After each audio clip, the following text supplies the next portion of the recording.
how I created my placemat setting for my kitchen. So I started off with the regular placemat. This one is not from Dollar Tree, but it's from Walmart, and so is the plate. But you can get a placemat at Dollar Tree, and you can get a dish from Dollar Tree as well. Now over here I have my 2 rolls that I will be cutting up and then lining with this I got from Dollar Tree. It is the satin ribbon. So I got the silver color. They have other colors. This is just the color that goes with my kitchen so far. Then of course I got this because they did not have regular napkins. So I will be cutting this as well. And to hold the ribbon onto the roll, I will be using hot glue. If the hot glue doesn't work, I also have Mod Podge. I have tape, but hopefully the hot glue works.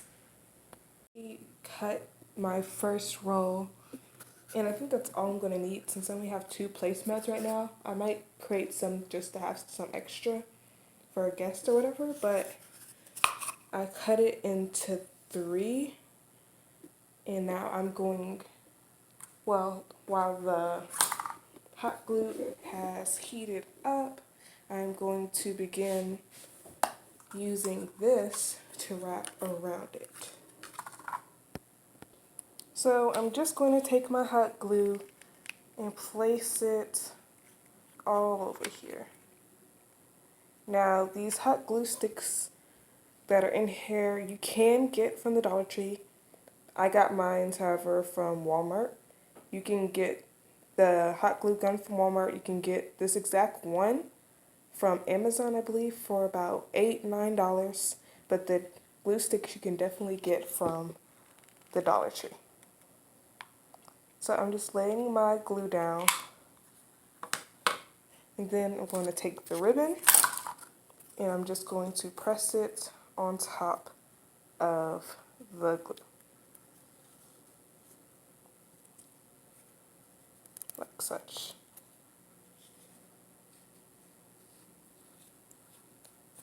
Then I cut it here and then continue to wrap it. I'm going to cut it here and then I would go again around until it's completed.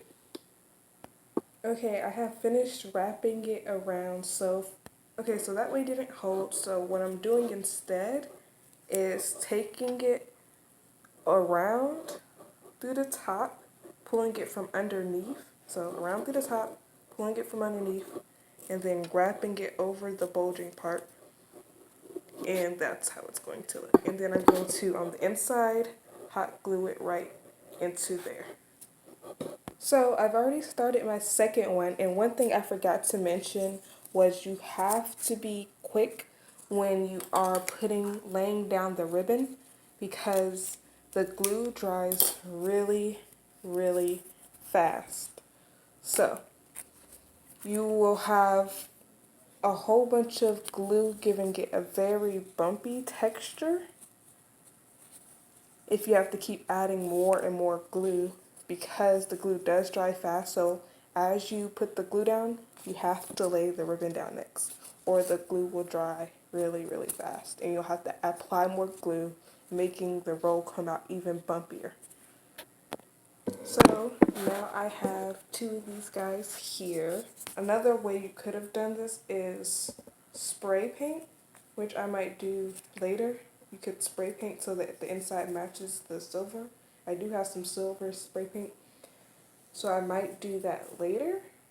But for now, I am going to move on to this portion, and I will cut it according to size to fit onto here.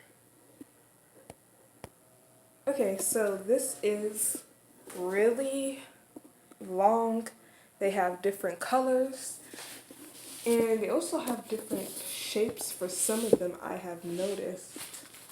But this is what it looks like on the back. It gives you all the sizing details, but we don't really care so much about how long it is because it's getting cut down anyways to be the size of a napkin.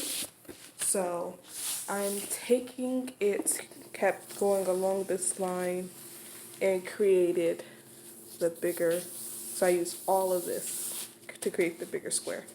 Then I rounded it up, grabbed it up kind of like a tissue, and that is how I placed it.